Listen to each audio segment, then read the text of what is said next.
Boruim, Abaim, sejam todos bem-vindos ao estudo da Parashá Ashavua da Sibra. Baruch Haba Moreni Had. Beleza? Como é que está em Orlando, na Flórida?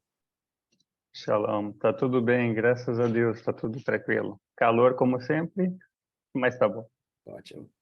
Shabbat Shalom, então, e ver Hodesh Tov. Então, a gente já está aí iniciando aí o mês de Elul, né? Eu sou o Carlos Vengrover e o comentarista oficial é o Moreni Had Bassis, que nos fala diretamente de Orlando, na Flórida. Hoje vamos estudar a Parashá Shoftim. Mas primeiro quero agradecer, que é uma honra poder cumprir a mitzvah de Lasok Bedivrei Torah Terra, a convite do Rabino Gershon, e aqui com esse grupo de queridas e queridos que a gente somos todos colegas. Então, a gente está estudando porque a gente sempre encontra inspiração na Torá, para a nossa vida pessoal e comunitária. Agradeço a presença de cada um do nosso grupo que está aqui, porque realmente tem prazer em cumprir a mitzvah de estudar a Torá, encontrando inspiração para as suas vidas e para a nossa comunidade.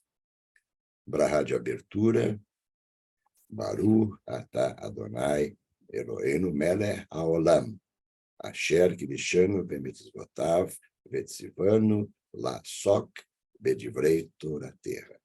Amém. Bendito és tu, Adonai, nosso Deus, Rei do Universo, que nos santificou por seus mandamentos e nos ordenou a nos ocupar com as palavras da Torá. Antes da gente começar o estudo da Parashá Shoftim, a gente está entrando no mês de Elul, e o mês de Elul queria falar algumas coisas, depois o Moreni Had vai comentar. Elul é tradicionalmente uma época de introspecção, uma época de fazer o balanço do ano, um tempo para rever as próprias ações e o progresso espiritual no ano que passou, e de se preparar para os dias de reverência de Rosh Hashanah e Yom Kippur. Elul é o mês do perdão e da bondade divina. Este é um tempo oportuno para ter chuvá, ou retornar a Deus, retornar ao caminho correto, prece e caridade na busca de autorrefinamento e para se conectar melhor com Deus. O mestre racídico Rabbi Shneur Zalman de Liadi compara Elul a um tempo em que o rei está no campo, em contraste com o tempo em que ele está no Palácio Real. Todos que assim quiserem podem conhecê-lo. Ele recebe a todos com amizade e seu rosto está sorridente. Comentários iniciais, Moreni Had. Meu comentário é uma nota que eu fiz durante meus estudos para essa Parashá. Ela diz o seguinte, eu tirei do livro do Rabino Sacks, e diz o seguinte, olha só, que interessante. Elul é o período onde a gente transcende a realidade individual em busca de algo concreto, observando as experiências vividas, experiências concretas. Então, acho que essa frase aqui resume bastante o que Obrigado, eu Moreni penso Had. sobre Elul e eu creio para esse momento. Excelente, era o que eu queria ouvir. Maravilhosíssimo. A Parashá de hoje é Shoftim. Shoftim quer dizer juízes. Hoje é dia 19 de agosto de 2023, 2 de Elul de 5.783. A Parashá de hoje é a 48ª porção semanal da Torá, contado após Simchat Torá, sétima aliá do livro de Devarim.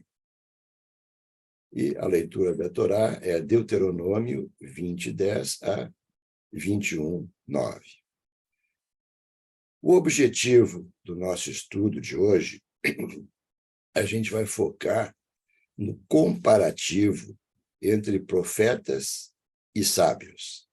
E com isso, e como isso nos inspira na nossa vida prática. A gente vai ver ali alguma coisa que a gente vai levar para o ramo de administração. Pode ser administração de qualquer coisa, uma empresa, uma entidade, uma família. Tá?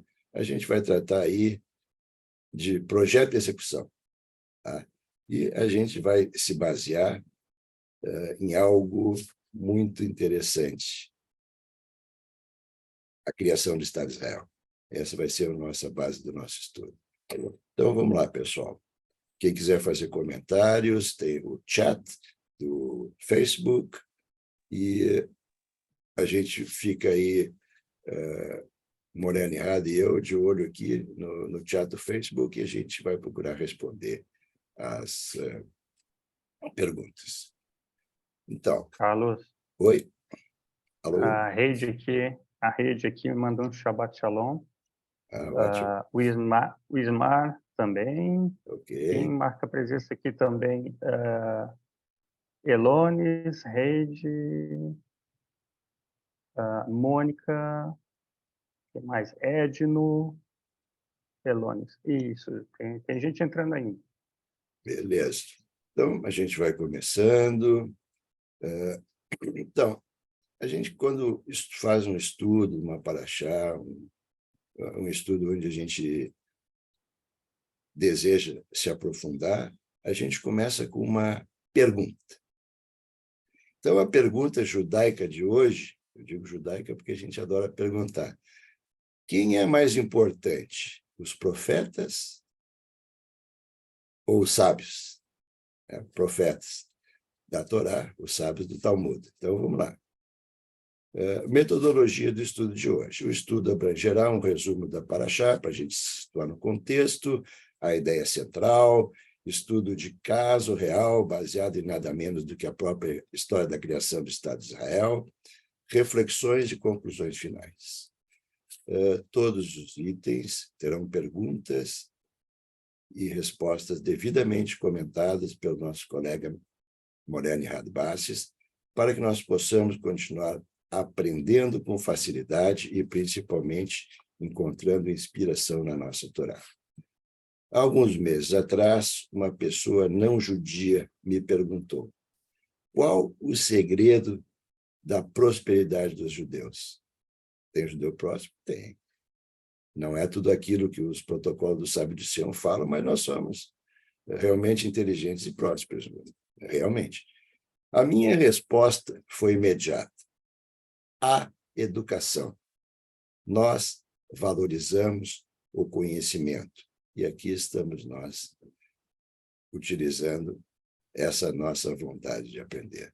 Em hebraico, só existe o verbo lilmod, que quer dizer aprender. O que você aprende? Pergunta. Eu aprendo hebraico. Não se pergunta o que você estuda. Há um pressuposto que o que você estuda, você aprende. Isso é a maneira correta de encarar o estudo. E, como bom engenheiro, ainda enfatizo, a educação judaica é o cimento que fortalece o judaísmo. E aqui nós estamos falando em educação judaica. Então, vamos aprender. Então, vamos começar com o resumo. Pergunta judaica. Que tipo de líderes bíblicos ainda temos hoje? Temos algum outro tipo de líder religioso que não existia antes? Nessa porção da Torá, Moisés, é que eu estou fazendo um resumo, tá? Para a gente poder se situar no contexto. Nessa porção da Torá, Moisés projeta o sistema de justiça para os israelitas, justamente, né, na Paraxá Shoftim, que significa juízes. Moisés fala sobre os limites que os futuros reis devem ter sobre suas posses.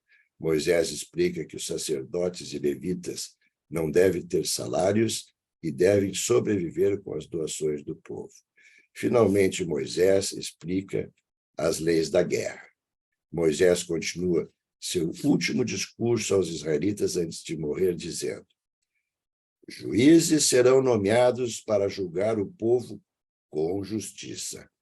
Você não deve distorcer o julgamento, reconhecendo uma face ou aceitando suborno, porque ambos cegam os olhos dos sábios e fazem com que as palavras dos justos vacilem. Justiça. Justiça você deve buscar para que você possa viver e tomar posse da terra de Deus, o seu Deus que está lhe dando. Não faça uma pedra memorial para Deus. Se você encontrar uma pessoa que pratica o mal aos olhos de Deus e transgride a aliança de Deus, você deve fazer uma investigação cuidadosa. Moisés, então, disse: quando você vier para a terra que Deus está lhe dando e habitar nela, você terá um rei. Você deve, então, definir um rei que Deus escolherá. Este rei não será estrangeiro, mas um de seus irmãos. Este rei não deve ter muitos cavalos, nem muitas esposas, nem acumular para si prata e ouro em excesso, para que seu coração não se desvie. Em vez disso, quando se sentar no trono, ele escreverá para si mesmo uma duplicata deste ensinamento em um livro. Ele a lerá enquanto viver, para que possa aprender a temer a Deus e não se erguer acima de seus irmãos, nem desviar dos mandamentos. E Moisés continua dizendo: Deus levantará para vocês um profeta, dentre seus irmãos como eu. A ele você deve ouvir. Então Deus colocará palavras na boca deste profeta para que ele as fale ao povo. Mas se o profeta falar arbitrariamente em nome de Deus ou falar em nome de outros deuses, aquele profeta morrerá. E se você perguntar como podemos reconhecer a palavra que Deus não falou? Se for falado em nome de Deus e não se cumprir, então Deus não falou esta palavra e o profeta a falou irresponsavelmente. Você não deve ter medo dele. Então, esse aí é o resumo do Moisés. Eu passo a palavra para o queridíssimo Moreno Rado Bastos para os comentários. Então, a Paraxá menciona juízes, oficiais, reis, sacerdotes, levitas, profetas. Embora ainda tenhamos levitas e sacerdotes, Coarim, ele só tem um papel de liderança cerimonial. Todas as outras posições de liderança mencionadas foram descontinuadas quando a soberania e a adoração do templo foram perdidas. Hoje, em suma, nós temos liderança religiosa de líderes e professores rabi. Beleza, Nihat. Ótimo, excelente. Legal. Então, pessoal, a ideia central, conforme a metodologia que a gente propôs. Perguntas judaicas. Qual foi o papel principal dos profetas? Como os sábios continuaram com esse papel e qual a diferença entre os dois estilos de liderança? Isso é interessantíssimo. E a gente vai entender muito bem isso no desenvolver do nosso estudo de hoje. Em Shoftim, Moisés fala sobre as grandes instituições do judaísmo: tribunais, juízes, oficiais, reis, sacerdotes, levitas e profetas. No caso do profeta, Moisés diz em nome de Deus: eu levantarei um profeta para eles, dentre seu próprio povo, como você. Vou colocar minhas palavras em sua boca, e ele falará a eles tudo o que eu lhe ordenar. Aí está em Devarim, né? Deuteronômio 18, 18. Isso não pode ser interpretado literalmente. A pior interpretação é a literária. Na qualidade e clareza da sua comunicação com Deus, Moisés foi o único. Ele era incomparável nos milagres que realizou. Mais importante, apenas ele foi autorizado a proclamar a Torá. Ele era o único legislador de Israel. O rei e o sinédrio tinham poderes para fazer leis temporárias em prol da ordem social. Profetas receberam a autoridade para comandar atos, mas ninguém poderia adicionar ou subtrair das 613 mitzvot dadas por Deus através de Moisés. Rambam, nosso querido Maimônides, explica o papel dos futuros profetas assim. O profeta não virá para estabelecer uma religião, mas para ordenar a obediência da Torá, avisando as pessoas a não transgredi-la. Lembre-se da Torá de Moisés, meu servo, dizia Malaquias 3:22. Em outras palavras, os profetas que seguiram Moisés, de Elias até Malaquias, não eram revolucionários. Eles não pretendem criar algo novo. Em vez disso, eles restauram alguma coisa velha. A tarefa deles é trazer as pessoas de volta para a missão que Moisés lhe ensinou: permanecer fiéis a Deus e para criar uma sociedade justa. Eventualmente, durante ou após o período do Segundo Templo, a maioria dessas instituições de liderança chegou ao fim. Lembra da pergunta inicial? Lá não havia mais reis, porque Israel não tinha soberania. Não havia sacerdotes, porque não havia templo. Mas também não havia profetas, e nunca mais teve. Quão importantes foram os profetas? E o que aconteceu com a profecia? Quem é que não se pergunta isso?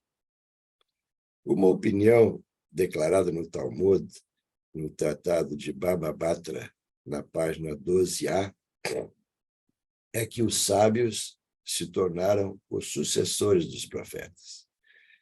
Dos dias em que o templo foi destruído, a profecia foi realizada dos profetas e dada aos sábios.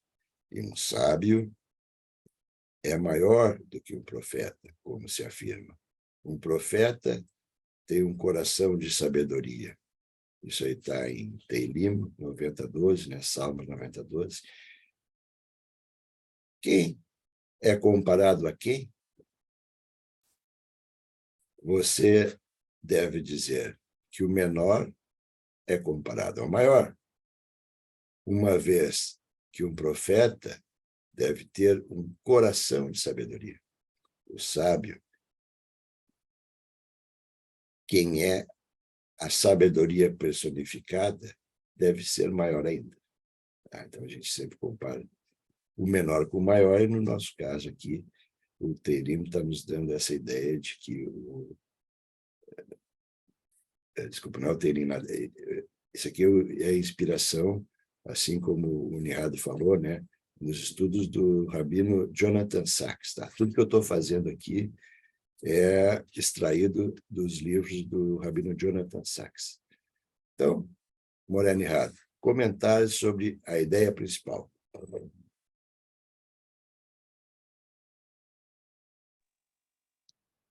Então, Embora os sábios não tenham recebido instruções diretas de Deus para entregar mensagens ao povo, eles desenvolveram um sistema de mitzvot e lei judaica para garantir que o povo dissesse a melhor chance possível, para que o povo tivesse a melhor chance possível de viver os valores da Torá que os profetas haviam comunicado a eles. Se a lei judaica e os valores da Torá fossem seguidos fielmente, a sociedade judaica seria baseada nesses ideais, que era o objetivo dos profetas. É isso. Vou falar um pouquinho mais sobre os profetas, né? Os profetas comunicaram a palavra de Deus e, através dos seus discursos, encorajaram o povo a criar uma sociedade baseada nos valores da Torá e ideais. Quando o povo se desviou desses ideais, era papel do profeta destacar isso e guiá-los de volta ao caminho de Deus. Tá? Isso também a gente pode considerar como um comentário interessante sobre a ideia principal.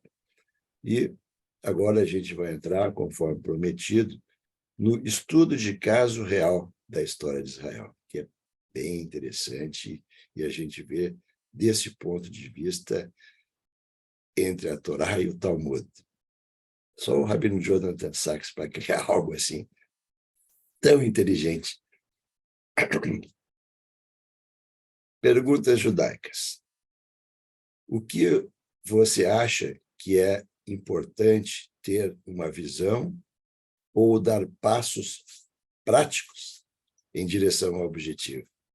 Essa é a questão.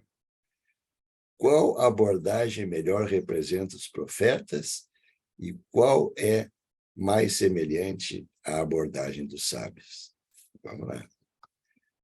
Então, vamos lá. Theodor Herzl, alguém não conhece? Todos conhecem.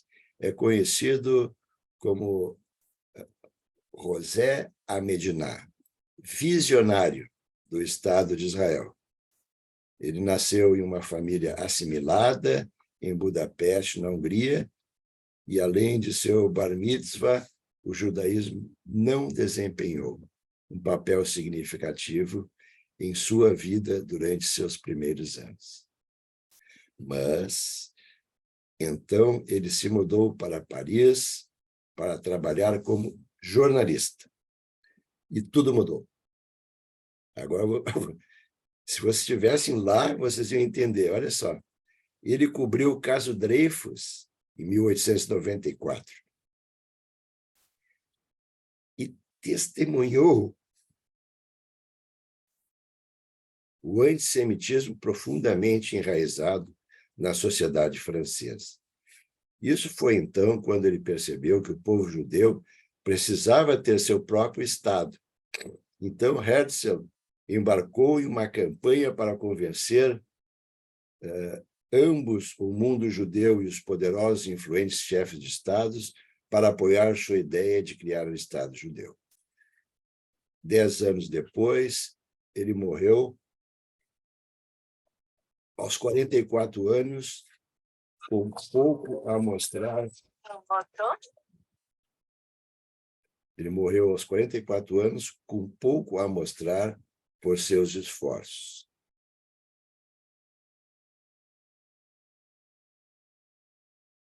Enquanto ele tinha criado o Congresso Sionista, que reuniu os sionistas de todo o mundo judaico, houve pouco acordo dentro deste grupo. E, apesar de numerosas reuniões com chefes de Estado, nenhum havia concordado formalmente em apoiar suas ideias. Ele gastou toda a sua fortuna e sacrificou sua saúde pela causa do sionismo. Ainda não viveu para ver o resultado de seu trabalho árduo. Essa é a parte do Theodor Herzl. Agora vamos ver David Ben-Gurion. Nasceu na Polônia em 1886. Em 1906, 2 anos depois da morte de Herzl, ele migrou para a Palestina, mudando posteriormente seu nome para David Ben-Gurion. Ele logo assumiu a liderança de papéis no Yishuv, nossa comunidade judaica no Estado, no pré-Estado palestino. Né? Antigamente, os palestinos eram os judeus, tá? Só para a gente deixar bem claro. E, finalmente, se tornou o líder, de fato, da comunidade judaica na Palestina. Ele foi fundamental na criação das organizações que mais tarde se tornaram as instituições de Estado, como Histadrut, Haganá e o partido político Poali Zion, que mais tarde se tornou o Partido Trabalhista. Ele acabou se tornando primeiro-ministro do Estado de Israel, que ocupou por 14 anos. Então, a gente tem ali o profeta, quem era o profeta e quem era o sábio. O profeta, o Theodor Herzl, e o sábio, David Ben-Gurion. A visão de Herzl era criar um Estado de cima para baixo, usando meios políticos e diplomacia para obter apoio internacional para a criação do Estado judeu. Ele disse a famosa frase: se você quiser, isso não é um sonho. David Ben-Gurion representou as práticas no sionismo. O judaísmo é ação, é prática. Não, sem desmerecer o que o Theodor Herzl fez, porque se a gente dizer assim, o Herzl foi o visionário e fez o projeto. David Ben-Gurion foi quem fez a execução. Então, a gente tem aí um não faria nada sem o outro.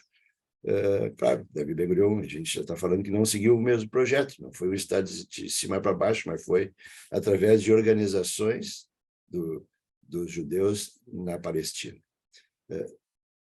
Então, Ben-Gurion representou as práticas do sionismo, um movimento que difere da política de Herzl e da sua estratégia. Ao invés de trabalhar para criar um Estado judeu por meio movendo-se para a Palestina e começando com o estabelecimento das fundações. Essa foi uma abordagem de baixo para cima. Então, o David Ben-Gurion fez uma abordagem de baixo para cima, né? Do povo para o Estado, e não depender de ninguém de fora do Estado de Israel. Há muito debate sobre qual estratégia levou ao estabelecimento do Estado de Israel. A maioria dos historiadores concorda que nenhuma abordagem teria tido sucesso sem o outro. 44 anos após a morte de Herzl, David Ben-Gurion declarou a independência de Israel em 14 de maio de 1948, enquanto estava sentado no Museu de Tel Aviv com um retrato de Theodor Herzl orgulhosamente exibido na parede atrás dele. Eu vou dizer que eu sou um cara abençoado, de sorte, eu e mais algumas pessoas que estão participando, que estavam lá. Nós fomos lá na sala e a gente conseguiu ver a mesa, o retrato, tudo direitinho. Bom, então, passo a palavra ao nosso queridíssimo Moreno Irrad para os comentários sobre o caso estudado.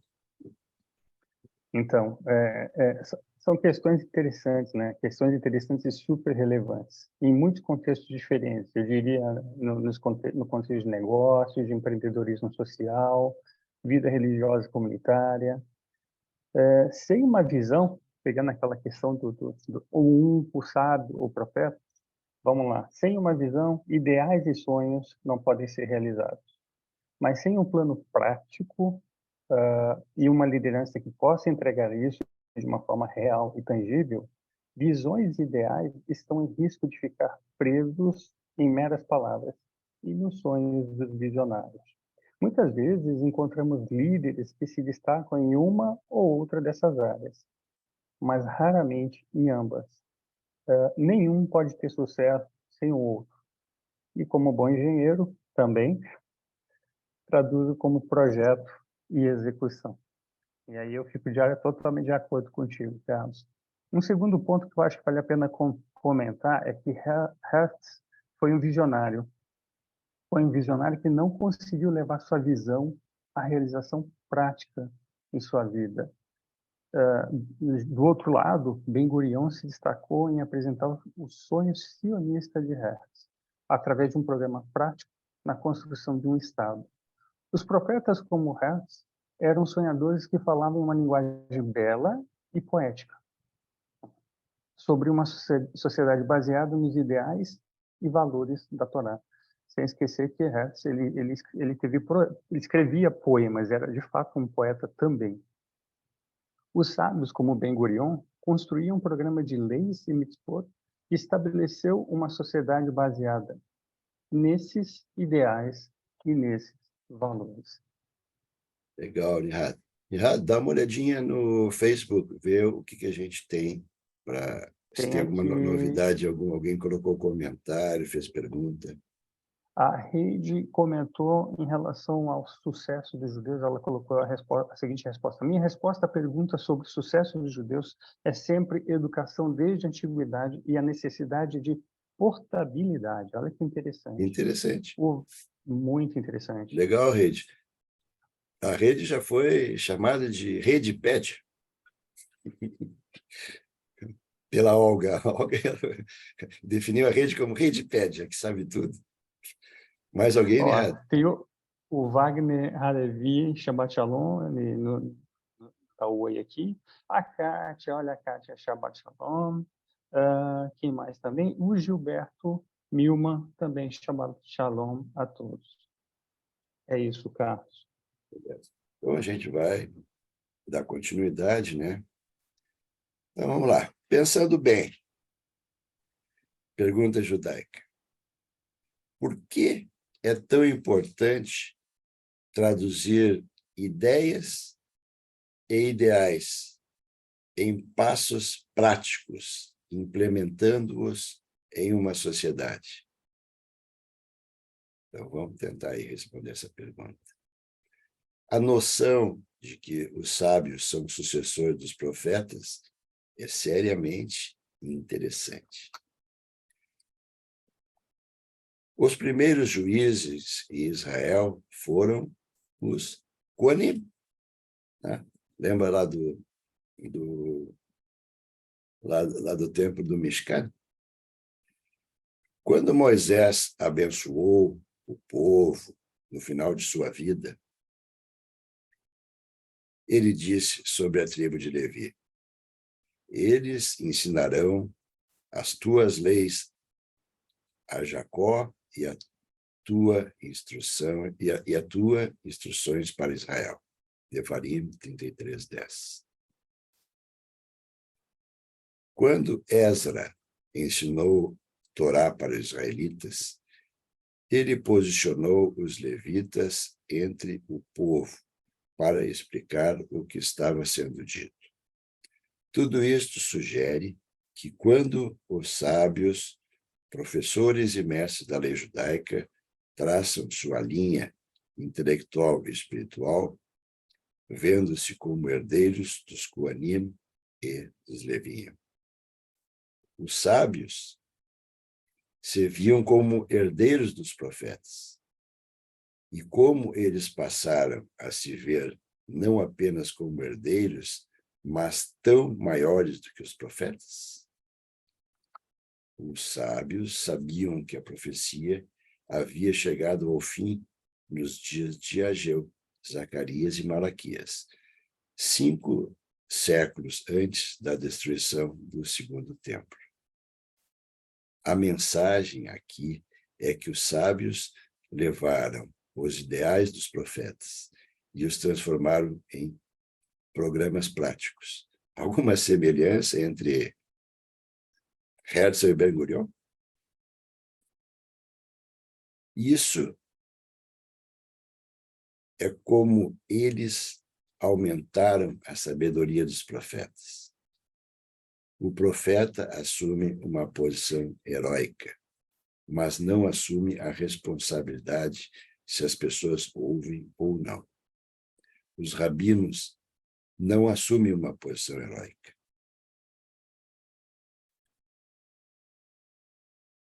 Minha montanha sagrada, pois a terra será preenchida com o conhecimento do Senhor, como as águas cobrem o mar.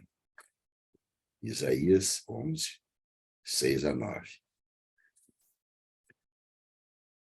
Existe ainda muitos exemplos. Os sábios conseguiram algo extraordinário. Ao longo da era bíblica, os israelitas foram constantemente tentados pela idolatria e caminhos estrangeiros. É verdade. A nossa cultura não é uma estanque. Ela é muito influenciada e mutuamente influenciável com os povos vizinhos. Os povos vizinhos eram tudo idólatra, e daí? A gente estava naquele meio, a gente vivia pacificamente com os povos vizinhos.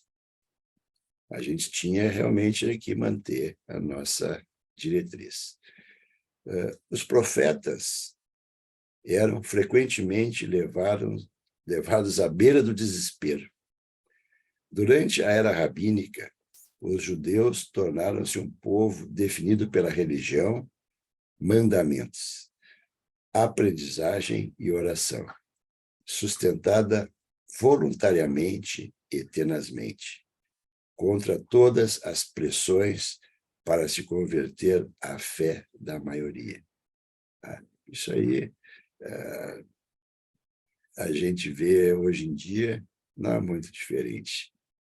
A gente vê a nossa história recente, que foi contada aí no grupo Judaísmo para Todos, e a gente vê que a assimilação às vezes é forçada, às vezes é por alguma outra causa, mas a gente está aqui porque a gente se manteve aí nos ensinamentos de Moisés. Como foi isso alcançado? Por que os rabinos não se concentraram em distantes visões? Eles conceberam programas práticos. Pode ter faltado drama, mas funcionou. Os sábios, talvez para sua própria surpresa, perceberam que onde os profetas falharam, eles estavam tendo sucesso. Acredito que as instituições como profecia sobrevivem quando são traduzidas de ideais utópicos em políticas práticas. O judaísmo é prática, o judaísmo é ação, é objetivo, é construção. A grandeza dos sábios, ainda não totalmente apreciadas pelo mundo, é que, guiados pelas visões dos profetas, eles nos deram a instrução de como ir daqui para lá. Ainda eu lembrei agora de uma palestra que eu assisti no Judaísmo para Todos, do Raul Gottlieb. Então, o Raul falou que do início da Torá em diante, no início da Torá, as pessoas tinham muito mais contato com Deus, até que uma hora já não tem mais contato com Deus, e hoje em dia ninguém mais tem, não tem mais, ninguém fala com Deus como era antes. O Adão falava com Deus a hora que queria. O Noé também. O Abraão, o Moisés. Aí depois do Moisés, alguém mais falou com Deus? Responde aí, pessoal. Entende como é que é? Então a gente tem a gente tem que lembrar esse tipo de característica da Torá, né? Que retrata a nossa vida atual.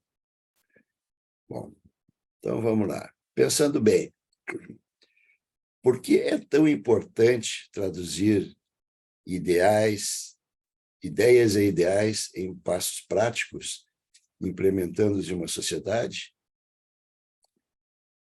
Os ideais podem permanecer abstratos e teóricos, se não forem traduzidos em etapas práticas para a realização. Poucas pessoas conseguem encontrar uma maneira de viver de acordo com seus ideais, sem instruções práticas claras, mostrando-lhes como fazer isso. A maioria de nós precisa de orientação e instrução correta. Esta é a base de todos os sistemas jurídicos, que traduzem os valores nacionais na prática da sociedade e da civilização.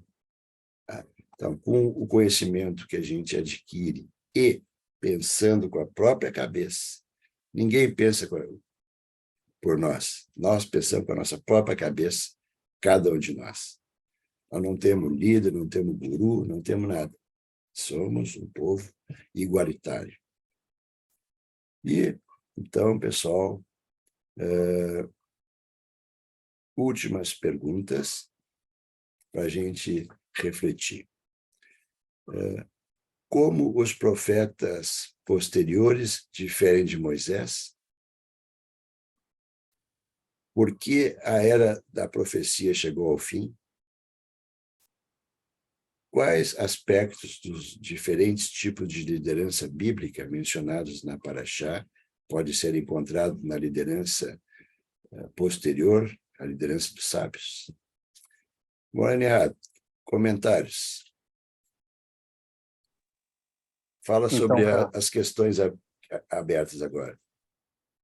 Vamos lá. Todas as questões estão abertas. Como tu disse, são importantíssimas para estimular o debate, a reflexão. Não há respostas erradas, viu? Isso é importante a gente colocar. No entanto, aqui estão alguns pensamentos a serem considerados, e eu divido eles com vocês, em 3 pontos. Moisés era o único legislador de Israel, e somente ele poderia proclamar a Torá, em nome de Deus.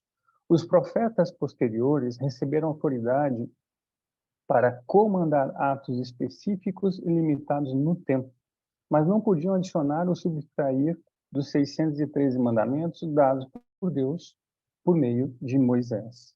Outra coisa a ser considerada também é que os profetas que seguiram Moisés não foram revolucionários, porque não criaram algo novo, mas restauraram algo antigo. A tarefa deles era de chamar as pessoas para a missão. Moisés os ensinou a permanecer fiéis a Deus para criar uma sociedade justa e compassiva. Um segundo ponto que adiciono aqui com vocês é que o povo perdeu a profecia uma vez que eles foram exilados da Terra Santa e distanciados de sua intimidade anterior com Deus. E aí é aquele ponto que o Carlos acabou de mencionar. Antes, Adão, Moisés, muito próximos de Deus. E aí depois vem essa distância que a gente menciona aqui. Então, essa intimidade com Deus foi perdida, incluindo a perda do templo como meio de adorar a Deus. E o terceiro ponto, Carlos, eu vou colocar aqui rapidinho, mas complementa aí esse terceiro ponto, tá? Eu acho que tu tem alguma coisa para dividir com a gente. Eu vou falar só uma primeira parte do que eu tenho aqui. Os rabinos modernos de hoje são sucessores dos sábios e são nossa única liderança religiosa sobrevivente. Não temos mais adoração no templo. Então, a maioria das funções dos sacerdotes e levitas estão perdidas para nós. Então, eu vou adicionar, né? Um rabino, ele não é bem... ele é uma liderança religiosa, mas não é um ditador. Um rabino é alguém que vai orientar. E um bom rabino tem que estar à disposição do Yeshuv para orientar, para que as pessoas tenham condutas produtivas, que as pessoas tenham condutas éticas e tudo que a gente vem falando. Os aspectos educacionais do papel dos levitas foram transferidos para professores profissionais e rabinos, como o Moré Nihad falou. Então, professores profissionais e rabinos são a base da educação judaica. Ambos, né? Cada um no seu papel. Mas a aspiração dos profetas e sábios de garantir que os ideais e valores da Torá estejam no cerne da sociedade judaica foi assumida pelos rabinos, que continuam a desenvolver e legislar a lei judaica, garantindo esses ideais que personificados por aqueles que são fiéis a Alahá e as mitzvot. Alahá tem raiz comum com roler, caminhar, caminhar. Então, entendemos que estamos falando de uma interpretação aláhica atualizada, que beneficia o tempo em que vivemos. Se a gente vai ver na prática mesmo, a gente tem a conferência dos rabinos reformistas. Se a gente entra na internet, a gente vê muita coisa de responsa, né? Que é o plural de responsum.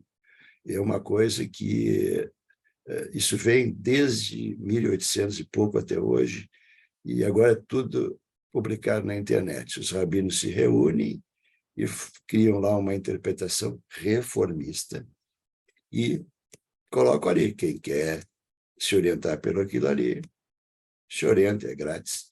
E a gente costuma sempre, quando vai implementar alguma novidade na nossa comunidade, ver o que pensaram nessa conferência de rabinos do mundo inteiro, mas é baseado nos Estados Unidos. Bom, Carlos, oi? Pode? só um comentário aqui vindo do Facebook, tá? Tá. O Edno Almeida, ele comenta aqui sobre aquele momento que a gente estava falando sobre a criação do Estado de Israel. Ele comenta: lembro-me que li há alguns anos um texto, muito antes da criação do Estado de Israel, que o mesmo nunca se tornaria uma nação porque tinham rejeitado Jesus, o Messias, devido a uma suposta profecia. É uma pena que esses mesmos pregadores não viveram após o ano de 1948. Interessante comentário, viu? E a Berta Rotenberg, Shabbat Shalom, ela nos manda Shabbat Shalom. Temos também aqui o comentário do Elones, que diz: Ben Gurion, com toda a sua importância, morava no kibbutz Sde Boker com sua esposa Pola. Compartilhando aqui conosco, Elones. Um comentário da Kátia: imagino que muitas das acusações contra os judeus vêm em grande parte da inveja. Ter sucesso ou ter muito conhecimento vem com a mesma parcela de responsabilidade. É isso que a Torá nos ensina incansavelmente. Assim, acredito que a condição de resiliência seja o segredo.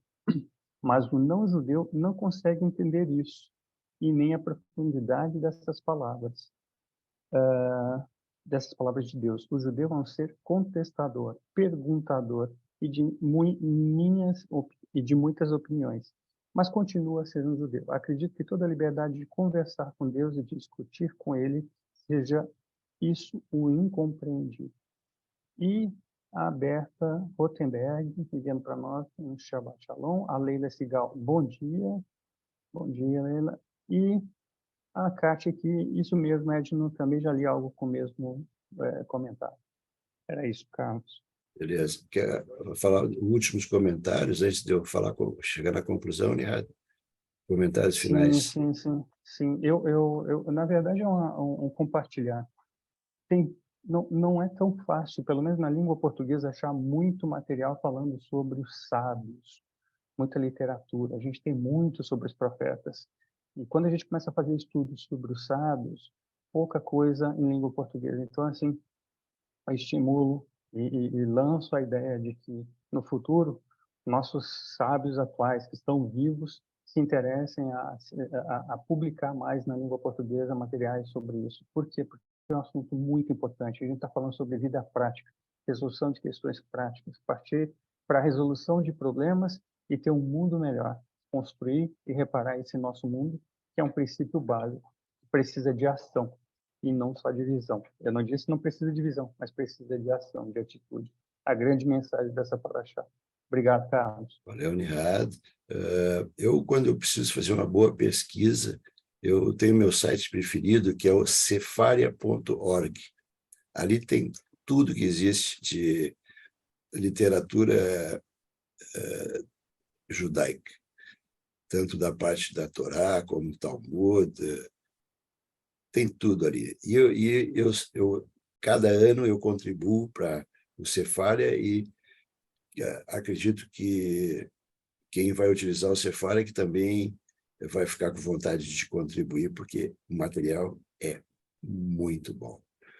A gente não tem nada em português, né? Nada, absolutamente nada. Tu tem coisa em hebraico, tem em aramaico, tem em inglês.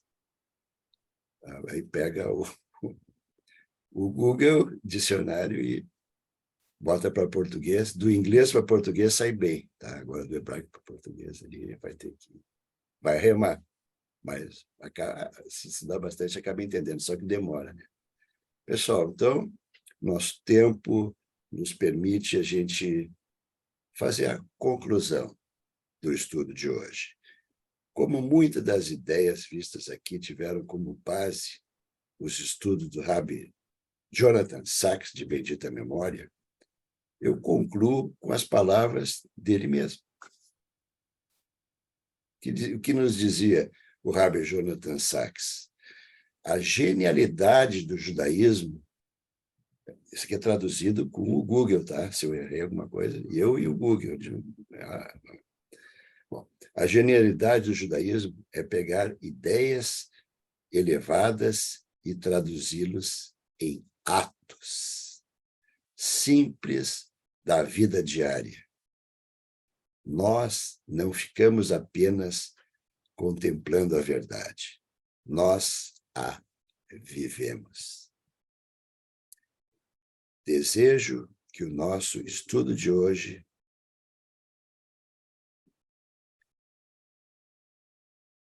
tenha feito